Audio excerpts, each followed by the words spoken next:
Bismillahirrahmanirrahim. Assalamualaikum warahmatullahi wabarakatuh. Perkenalkan, nama saya Siti Aisyah dari MTS Al Hasan Karangan Bareng, Jombang. Dalam video ini akan membuat video pembelajaran untuk memenuhi tugas PPG batch 3 materi SKI. Di sini saya akan membahas tentang SKI kelas 9 bab 2 tentang peran Wali Songo dalam dakwah Islam di Indonesia. Nah, pengertian yang pertama adalah pengertian Wali Songo. Kata Wali Songo ini terdiri dari dua kata, yaitu kata wali dan kata songo. Nah, kata wali itu berasal dari bahasa Arab yang artinya adalah orang yang dipercaya atau yang ditugaskan. Sedangkan kata songo ini berasal dari bahasa Jawa yang artinya 9. Nah, dari dua kata tersebut maka dapat diartikan bahwa Wali Songo adalah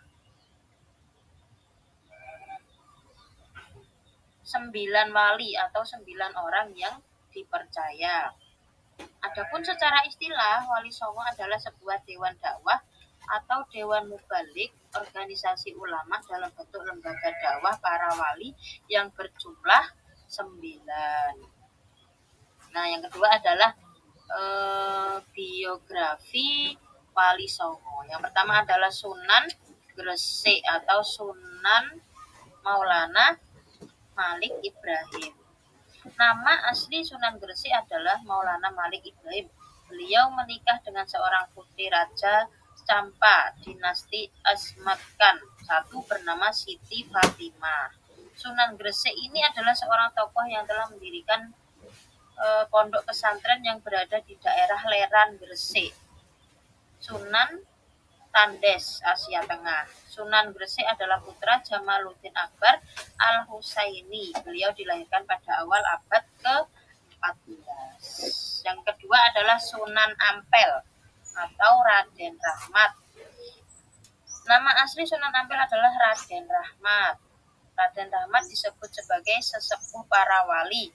Beliau melanjutkan perjuangan ayahnya dalam menegakkan Islam di Pulau Jawa. Sunan Ampel pernah berdakwah kepada Prabu Brawijaya. Sunan Ampel memiliki nama kecil yaitu Sayyid Muhammad Ali Rahmatullah. Terus selanjutnya adalah Sunan Bonang atau Raden Magdum Ibrahim. Sunan Bonang dikenal sebagai imam besar dan guru di Pulau Jawa yang sangat dihormati serta dikenal oleh masyarakat sekitar. Beliau dianugerahi oleh Allah berupa ilmu pengetahuan yang sangat luas. Nama asli Sunan Bonang adalah Raden Magdum Ibrahim. Ini letaknya di daerah Tuban. Yang keempat adalah Sunan Giri atau Raden Ainul Yakin atau Raden Paku. Beliau adalah putra Syekh Maulana Ishak dengan Dewi Sekardadu. Dewi Sekardadu itu merupakan putri dari Raja Kerajaan Hindu di Blambangan, di daerah Jawa Timur ya. Penyebar agama Islam di daerah Jawa Timur. Terus yang selanjutnya adalah Sunan Derajat atau Raden Qasim. Ini letaknya di makomnya di Lamongan. Sunan Derajat diperkirakan lahir pada tahun 1470 Masehi dengan nama Raden Qasim. Terdapat 5 julukan yang disematkan kepada Sunan Derajat, di antaranya Sunan Mahmud, Sunan Muryapada, Syekh Masakeh, Raden Imam, dan Sunan Mayang Madu. Sunan Derajat ini bersaudara dengan Sunan Bonang. Ya, terus selanjutnya yaitu Sunan Kalijogo atau Raden Syahid. Raden Syahid atau Sunan Kalijogo adalah putra Temenggung Wilatikta. Kakeknya bernama Arya Teja atau Abdur Rahman, seorang keturunan Arab yang bersambung silsilahnya dengan Sayyidina Abbas bin Abdul Muthalib, paman Rasulullah. Sunan Kalijogo yang bernama asli Raden Said diyakini lahir pada sekitar tahun 1430-an. Ini letaknya di yang selanjutnya adalah Sunan Kudus atau Ja'far Shodiq. Sunan Kudus yang bernama asli Ja'far Shodiq merupakan salah satu penyebar Islam terkemuka di Pulau Jawa. Beliau lahir dibesarkan di Al-Quds, Palestina. Terus yang selanjutnya adalah Sunan Muria atau